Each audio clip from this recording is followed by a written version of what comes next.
tal, amigos?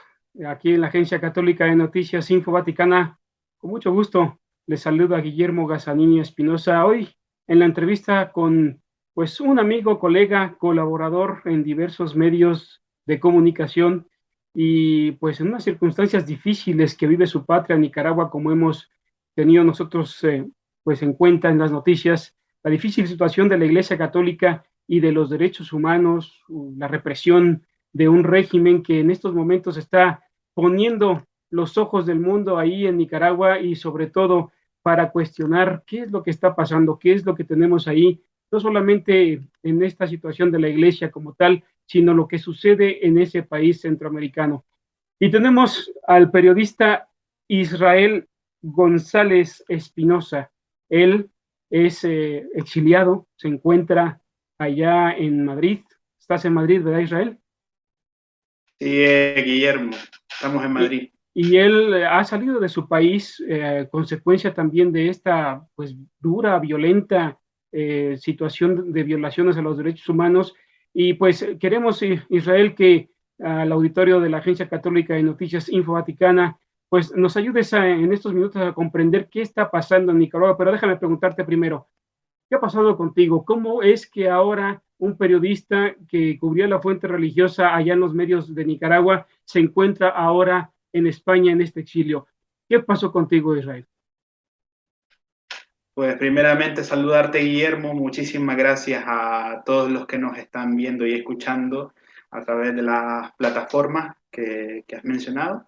Y en primer lugar, la crisis de Nicaragua es una crisis primordialmente de derechos humanos, para que se entienda. Es una crisis provocada por un matrimonio, la pareja Ortega y Murillo, que están violando sistemáticamente todos los derechos humanos y ahora, pues con el agravante de hacer una persecución religiosa brutal en contra de la Iglesia Católica. En el caso personal, siendo periodista que cubre temas religiosos, nosotros en 2018, cuando inició esta crisis, en abril de ese año, reportamos el papel de la Iglesia, que no solo se limitó a condenar la violencia del Estado en contra de manifestantes pacíficos que pedían una democratización del régimen, sino también que la Iglesia abrió sus puertas, las puertas de las parroquias y de los templos, para proteger a estos manifestantes que estaban siendo gravemente violentados en sus derechos políticos y civiles fundamentales, como es el derecho de la expresión, de la manifestación y de la reunión. Y también la Iglesia formó parte de un primer intento de diálogo nacional en 2018 y los obispos de Nicaragua le dijeron al régimen de Ortega que para resolver los graves problemas en el país se tenía que democratizar al país. Lo que ha sucedido en Nicaragua, los obispos ya lo habían advertido en un documento que es fundamental.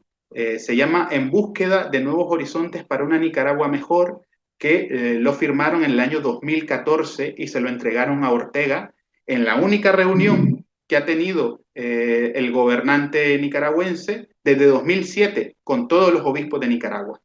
Esto se hizo después de que fue nombrado Leopoldo Brenes creado, cardenal Leopoldo Brenes, el arzobispo de Managua, y en ese documento los obispos le pedían a Ortega jugar limpio, hacer un proceso democrático limpio, y le decían también de que nadie era eterno y que Nicaragua tenía una reciente lucha antidictatorial y que no valía la pena, digamos, volver a escenarios de violencia por el caudillismo, por el autoritarismo de los liderazgos políticos. Daniel Ortega evidentemente no escuchó esta voz de los obispos y en 2018 estalla esta situación, la gente demanda democracia, libertades civiles y todo es violentamente reprimido por parte de las fuerzas y cuerpos del Estado nicaragüense.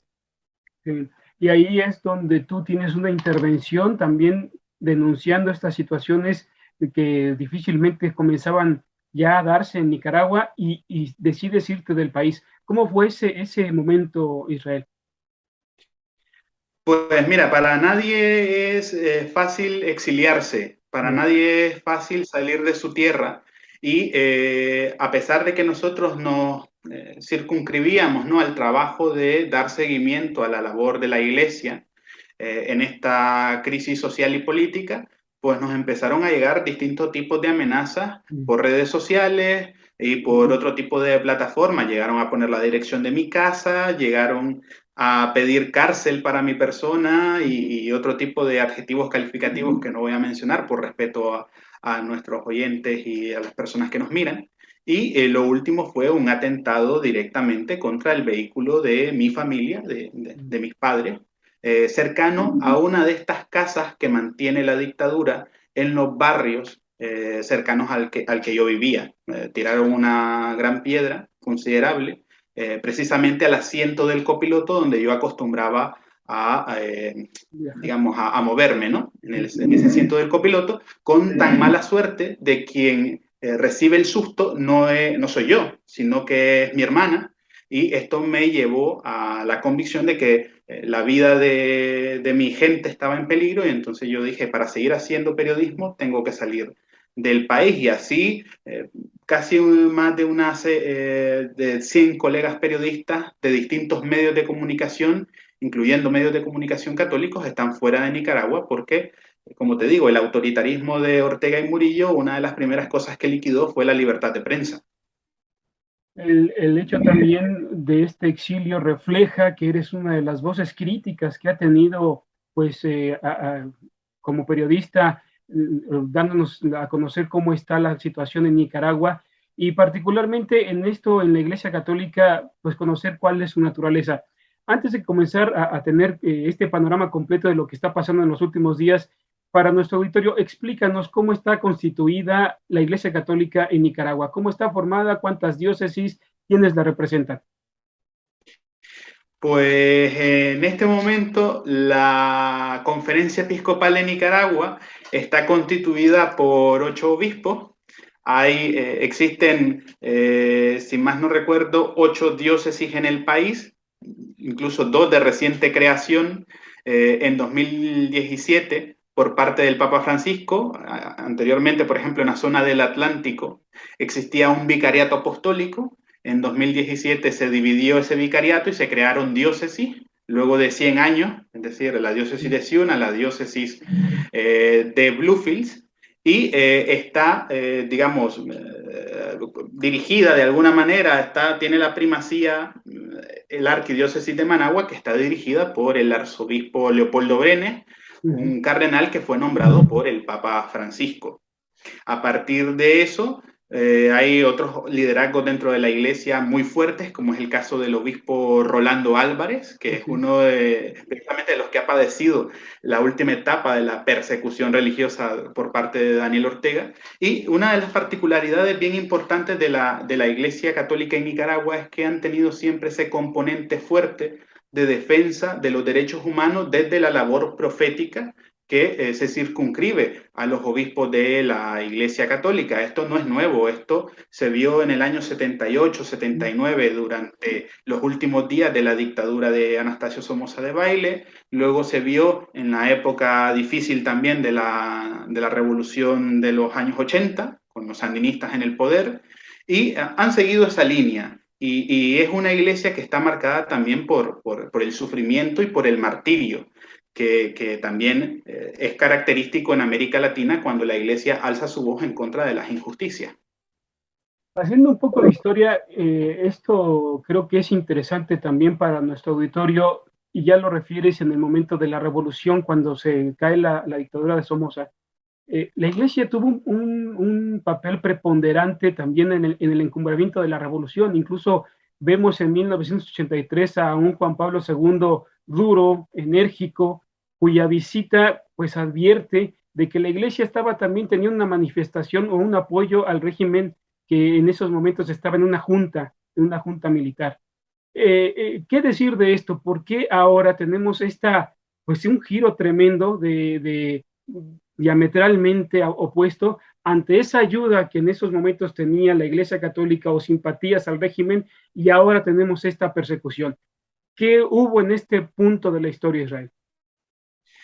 Mira, yo creo que el problema de la revolución sandinista es que quisieron manipular, digamos, los sentimientos religiosos del pueblo de Nicaragua. En la revolución existían sacerdotes que abiertamente simpatizaban con la revolución, mientras que los obispos de Nicaragua en ese entonces estaba dirigido por el cardenal Miguel Obando y Y Bravo, bravo. digamos, empezó a notar, digamos, también esa deriva totalitaria por parte del régimen sandinista en aquellos años, de querer copiar modelos que no eran autóctonos de Nicaragua, sino que correspondían más a otras realidades, Cuba, la Unión Soviética, etcétera. La Iglesia apoyó el derrocamiento del régimen de Somoza porque lo que se pretendía era una democratización del país y avanzar hacia la conquista de derechos sociales y de libertades públicas.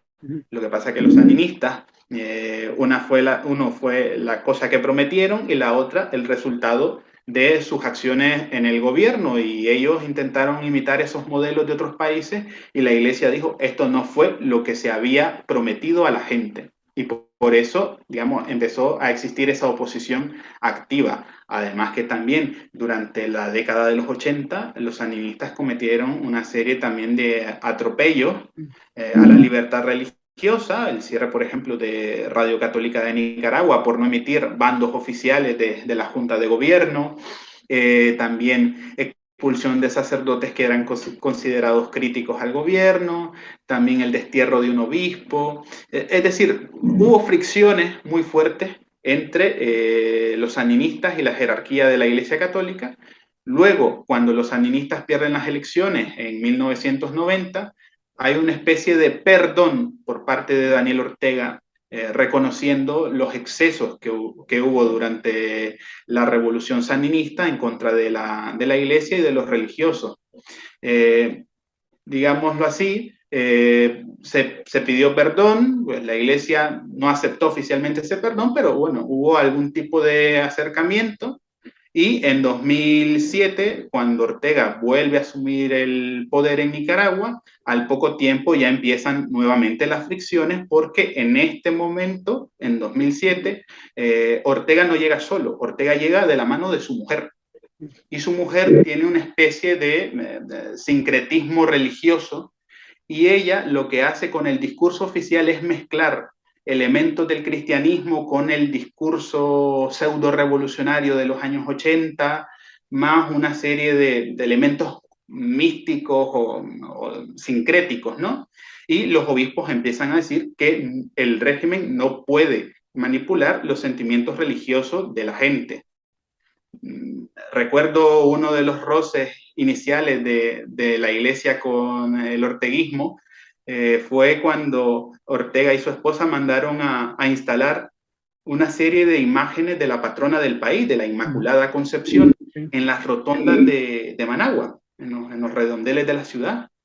Y los dijeron, bueno, está bien bueno, que se quiera propagar digamos, el culto a la Virgen, pero no es de esa forma. Y que era que el régimen había pagado a gente para instalarse en puntos estratégicos de Managua para que ninguna persona de oposición pudiera, digamos, ocupar esos espacios para protestar. Y entonces los que estaban ahí con esas imágenes que había mandado a instalar el Estado era la función de rezar, pero en realidad lo que hacían era un trabajo de control político. Entonces, desde 2007 la relación viene siendo bastante tensa, además que los obispos de Nicaragua vienen firmando cartas pastorales donde denuncian el desmantelamiento progresivo de la democracia, porque lo que hizo Ortega fue llegar al poder por un método democrático y luego desde adentro destruir la institucionalidad del país, es decir, copar todas las instituciones del Estado para controlar, digamos, el poder político en el país hasta que lo logró y se ha reelegido en 3 ocasiones de forma consecutiva en unas elecciones muy cuestionadas y carentes de toda credibilidad, bajo el marco de los cánones en los cuales se desarrolla una justa electoral en democracia. Una cosa también que es de llamar la atención, hay una explosión en Nicaragua y en general Centroamérica de estos movimientos religiosos de tinte carismático, evangélicos. ¿Cuál es el papel de esos grupos religiosos en estos momentos? ¿Tienen estas mismas condiciones o hay alguna situación ahí que marca también una simpatía al régimen? Pues el caso de las iglesias evangélicas de corte neopentecostal, estas promueven la denominada teología de la prosperidad Mm, ujú. y tienen una relación de conveniencia con el poder porque en su gran mayoría los pastores de los grandes templos que se construyen por parte de ellos pues tienden a decir que bueno, que el poder que está en la tierra es el poder que designa el Señor. Me parece una cosa de fundamentalismo terrible, sobre todo porque hay una situación objetiva de violaciones a los derechos humanos. Y si alguien realmente cree en el papel de los profetas en el Antiguo Testamento y luego la denuncia que hace Jesús desde los evangelios, pues no puede ser indiferente a lo que está sucediendo en las calles. Sí. Entonces, el régimen orteguista también se ha valido de que muchos de los excombatientes de la guerra civil en los años 80, muchos se han convertido al protestantismo y han abierto iglesias de esta forma, ¿no? O sea, con una lectura bastante fundamentalista de la Biblia, bastante acrítica de la realidad nacional y, digamos, las iglesias evangélicas se les da terreno en barrios que están construyendo y incluso el régimen utiliza unas campañas de reconciliación donde van pastores evangélicos. Ujú. Entonces, también gente, personeros del régimen han adoptado un lenguaje pseudo protestante, ¿no? Hablar de reconciliación, de amor, en contra incluso del mensaje de la Iglesia Católica, que es un mensaje, bueno, estructurado en el marco de los derechos humanos, en el marco de la denuncia profética, en el marco de lo que viene siendo la situación real del país, ¿no? Desde una posición de pastores de iglesia. ¿Qué Y porcentaje, perdón, un dato, para tener una precisión nada más, y disculpa que te interrumpa, el porcentaje de estas iglesias en comparación con el catolicismo en la población, ¿cómo está? según el último censo oficial que se hizo en Nicaragua en el año 2005, el 58% de los nicaragüenses era católico y aproximadamente un 25-26% eran protestantes evangelistas, ¿no?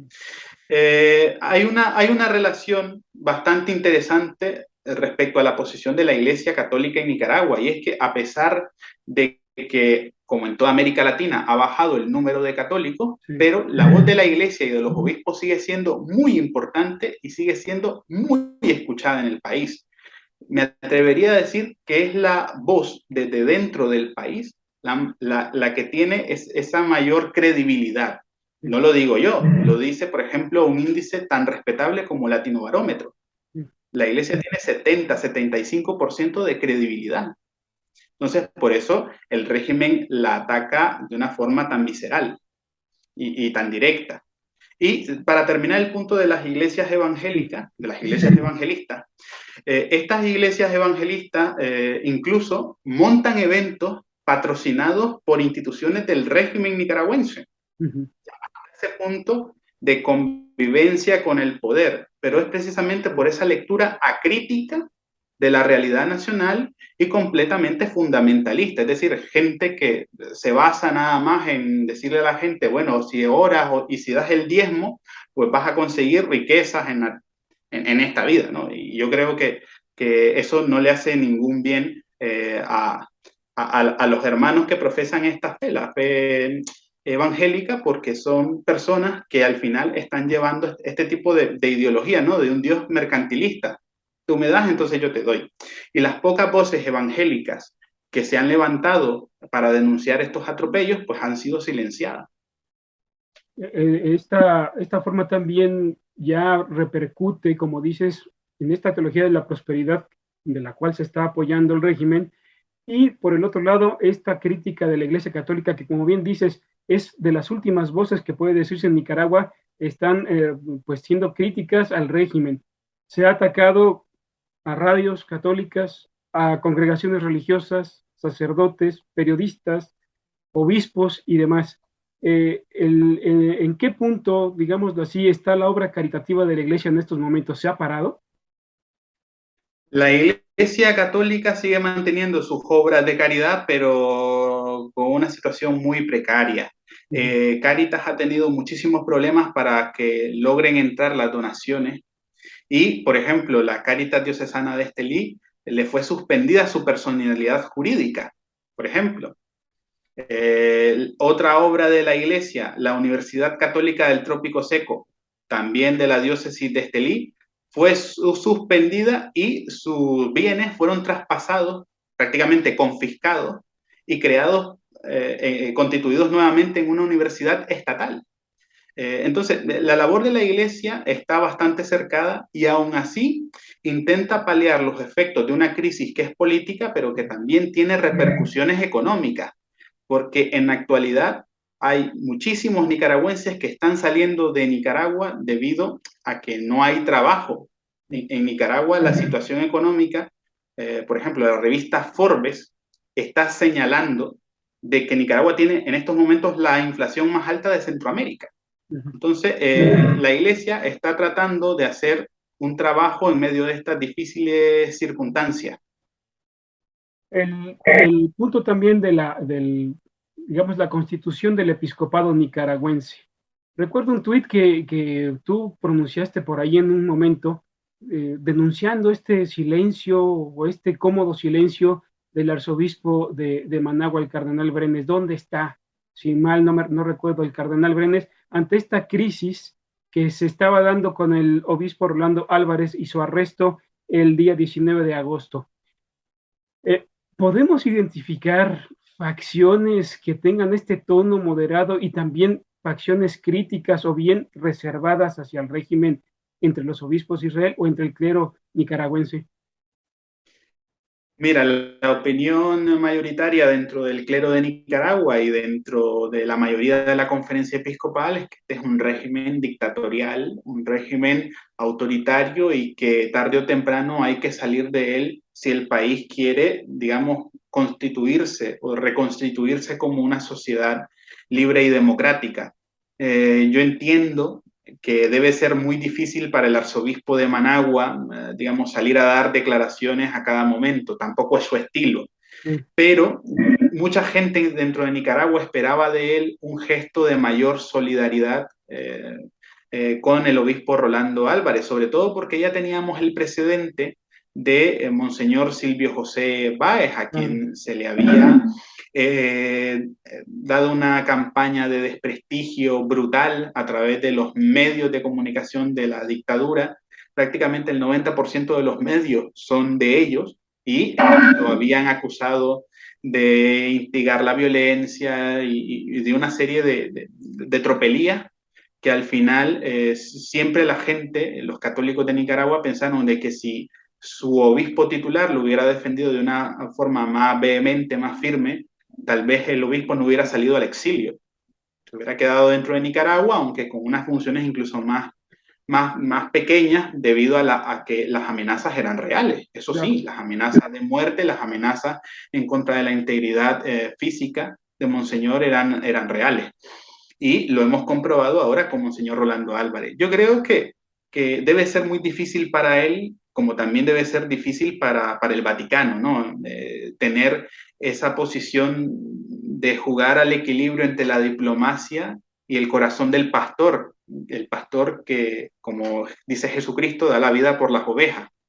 Yo no estoy poniendo en duda que el arzobispo de Managua pues tiene esa sensibilidad de pastor. De hecho, también está asediado por la policía del régimen que han montado una especie de garita cerca de su casa.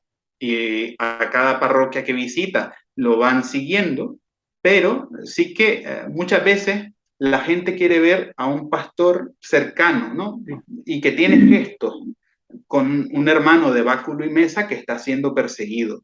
Y eso es lo que mucha gente se esperaba y por eso ese tuit, ¿no? De ¿dónde está el arzobispo de Managua? Yes. Porque se entiende que hay gestiones difíciles, pero también de cara a la propia feligresía importante decirles lo que se está haciendo. Yo creo que es una mala praxis de comunicación Claro, como sucede muchas veces en la iglesia. sí. El Papa también fue criticado por un silencio que incluso rayó el escándalo internacional y el 21 de agosto dio ahí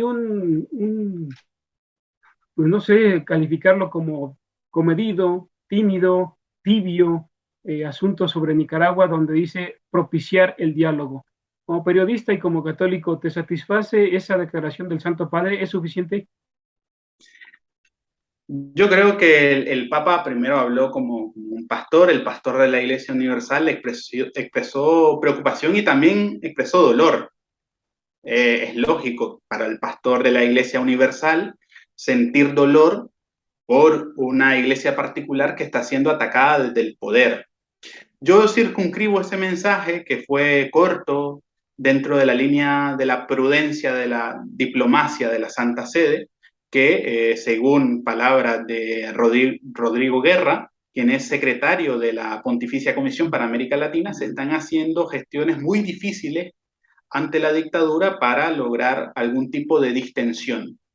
No dudo, es mi parecer, no dudo de que si estas tensiones continúan y continúe el ataque en contra de los católicos, el Papa va a ir endureciendo, digamos, su mensaje y teniendo una posición más crítica, como pasó, por ejemplo, con el caso de Ucrania. Sí. Uh-huh. Entiendo que la Santa Sede no puede, digamos, romper todos los puentes, ¿no? Tiene que tener algún tipo de interlocución, aunque sea mínima, con un gobierno con el que oficialmente no ha roto relaciones diplomáticas. Pero sí, bastantes nicaragüenses se preguntaron durante varios días dónde estaba el Papa y, digamos, quienes respondieron fue precisamente la Pontificia Comisión para América Latina, diciendo que estaban intentando abrir algún tipo de gestión para distender la situación. Y en esto estaba tanto Rodrigo Guerra como el arzobispo de Managua, Leopoldo Brenes. Pero nuevamente vuelvo y repito, esto es una cuestión de comunicación. Si las cosas no se hicieran tan calladas, pues la gente no tendría esos espacios de especulación.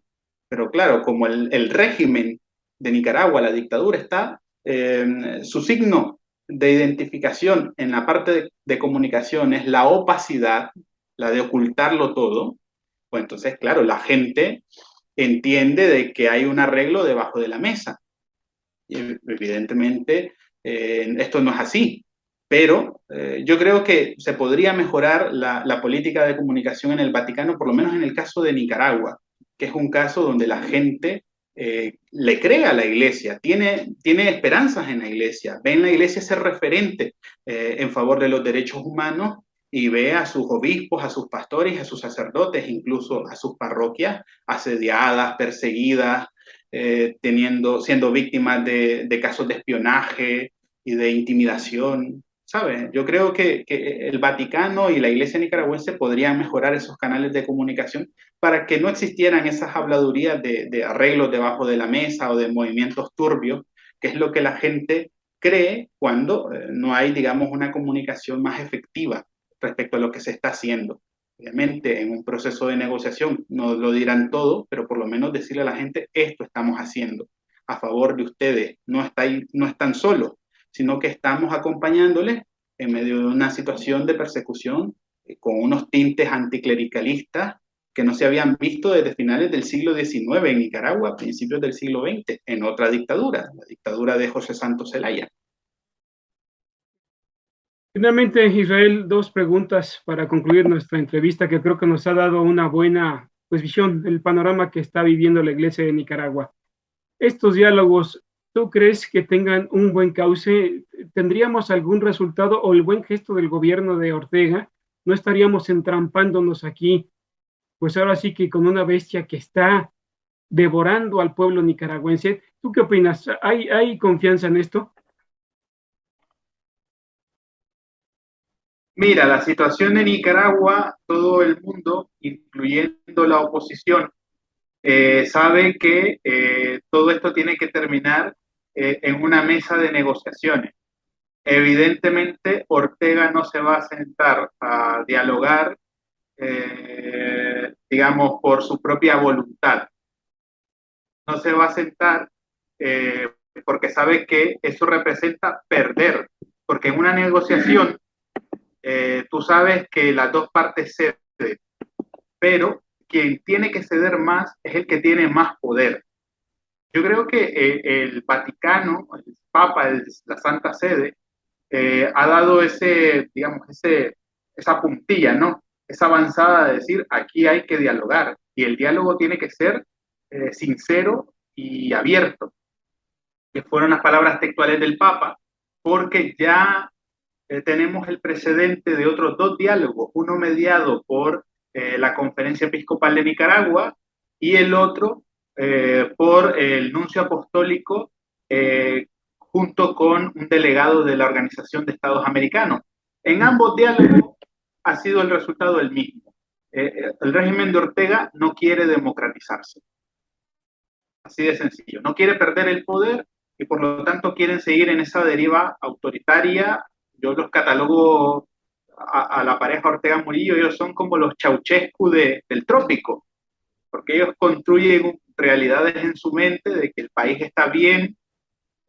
Precisamente en México por estos días también se está hablando de un reportaje en una cadena muy grande de televisión en México sobre un país fachada. Precisamente Nicaragua es un país fachada en el cual el régimen tiene, digamos, para el turista una imagen, pero detrás de esa imagen está la represión, el exilio, la muerte, la violación a los derechos humanos. El régimen tiene que ceder en algún momento, tiene que existir esa apertura y tiene que darse cuenta de que si quiere, digamos, abrir un espacio de diálogo, tiene que ser con el apoyo de toda la comunidad internacional. Tiene que existir una presión internacional muy fuerte para que Ortega acceda a dialogar.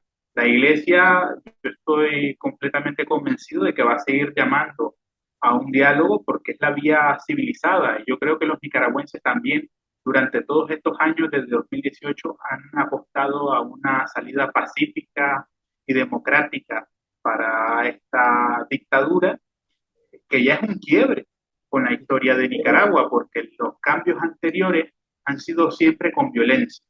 Yo creo que la gente ha dicho basta, tenemos que terminar con estos ciclos violentos cada 40, 50 años de revoluciones y de guerra civil. Y tenemos que hacer un cambio, pero por la vía pacífica. El régimen en esto lo que quiere es empujar a la gente hacia la violencia. Yo creo que es una actitud muy noble la que está tomando el pueblo de Nicaragua de resistir a una dictadura, pero con medios pacíficos. Es cierto, te reprime, te censura, te achica todos los espacios de libertades, incluso te persigue la fe. Pero la gente está respondiendo con muchísima sensatez y con ese espíritu de resistencia activa no violenta. Yo recuerdo cuando encarcelaron al obispo Rolando Álvarez en su casa, la gente salió a la Catedral de Matagalpa a orar y las parroquias del país están completamente llenas a pesar de que hoy en Nicaragua ser católico, un creyente que va a misa todos los domingos puede ser poco menos que pasado por un subversivo. O sea, en Nicaragua va a llegar un punto en el que portar una Biblia, un documento de doctrina social de la iglesia va a ser tenido como subversivo, como terrorista en el argot oficial, pero yo estoy seguro de que Nicaragua pues pronto va a tener algún camino que abra esa vía hacia la democracia, porque el régimen sabe también de que Nicaragua no es Venezuela, no es ninguna superpotencia, depende de otros actores internacionales, entre ellos Estados Unidos, en materia económica, y eso pues de alguna manera también puede influir, y también el contexto internacional es bastante adverso, o sea, gobiernos de izquierda en América Latina, como el caso de Chile con Gabriel Boric, el caso de Colombia, por ejemplo, con Gustavo Petro, han tenido una crítica con respecto a Ortega. Pero también este diálogo que propicia la Iglesia y que llama al Santo Padre tiene una desventaja, si así puede decirse Israel, que en estos momentos Nicaragua no tiene un representante, un nuncio apostólico en el país. Sí, bueno, es que, mira, yo se lo decía también a otros colegas, es que el régimen ha quemado todos los puentes de contacto que tenía con la comunidad internacional. Se ha peleado con todo el mundo, con la Organización de Estados Americanos, con las organizaciones internacionales de derechos humanos, también se ha peleado con la Santa Sede, expulsó a su nuncio apostólico porque Waldemar Stanislao Sommertag, el nuncio en Managua, había abogado por condiciones humanitarias para los presos políticos, 190, sin contar los sacerdotes, los seminaristas y Monseñor Rolando Álvarez, que están detenidos. Es decir, ha quemado todos sus puentes.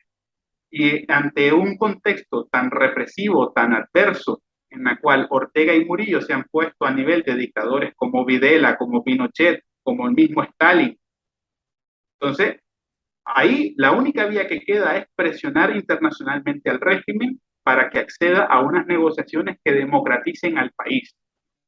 Si no hay esa voluntad de democratizar al país, ni que venga el mediador que ha estado en cualquier tipo de conflicto el mejor, porque si no hay voluntad de dialogar, es imposible. Por eso yo creo que incluso el llamado del Papa es urgente, o sea, que todavía, dijo en italiano, que todavía se puedan encontrar las bases para una convivencia pacífica por medio de un diálogo abierto y que sea franco, o sea, que sea un diálogo abierto, que sea un diálogo en el que se lleguen acuerdos que se cumplan. Pero eso pasa por la presión internacional y por la solidaridad de América Latina, Europa y también de otros actores internacionales como Estados Unidos.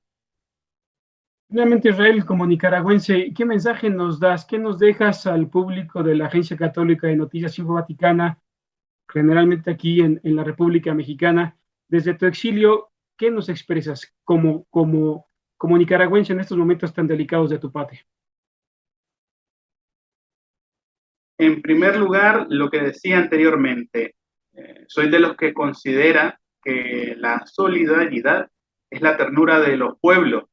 En este momento, sobre todo a mis hermanos que comparten la fe católica, decirles que es importante unirnos en la oración, pero también, digamos, en esa fraternidad activa, no solo quedarnos en redes sociales, sino también manifestar de la forma en que lo crean más conveniente esa cercanía con el pueblo de Nicaragua, un pueblo que es valiente, un pueblo que históricamente ha luchado por su libertad, anteriormente por las armas, ahora lo quiere hacer por una vía pacífica y democrática, y que está recibiendo embates muy fuertes incluso contra su misma fe.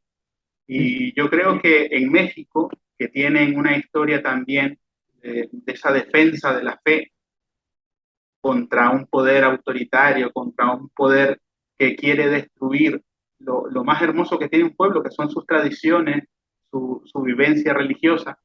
Yo creo que es muy importante que desde México se pueda despertar esa cercanía, sobre todo porque desde el gobierno mexicano han optado por un silencio, diríamos, hasta cómplice, pues, con respecto a las violaciones a los derechos humanos. Yo creo que es importante que la misma gente, el mismo pueblo mexicano que acogió a muchísimos nicaragüenses cuando digamos, cuando existía la dictadura de Somoza en los años 78, 79, pues este es el momento para expresar esa cercanía con Nicaragua por medio de la oración, pero también por medio de acciones concretas que puedan visibilizar la situación de Nicaragua y en el resto de América Latina y en España igual, llamar a esa solidaridad que tiene que unirnos en una causa común, que es la causa de la libertad y la defensa de los derechos humanos para el pueblo de Nicaragua. Israel González Espinosa, gracias por tu pues, visión y sobre todo tu testimonio como periodista desde tu exilio, un exilio que te obligó pues, a proteger la vida, salir de tu patria para seguir también desde el exterior esta denuncia de la situación tan difícil que vive el pueblo nicaragüense que ya nos has esbozado en estos momentos. Desde aquí, desde México, te lanzamos también un abrazo solidario y estoy seguro que quienes vean esta entrevista igualmente expresarán la misma solidaridad que tú pides para que Nicaragua sea libre y sobre todo un lugar para todos digno para vivir. Gracias, Israel. Soy Guillermo Gazanini Espinosa, director de la Agencia Católica de Noticias, corresponsal en México de Info Vaticana. Con el favor de su atención, hasta la próxima, si Dios quiere.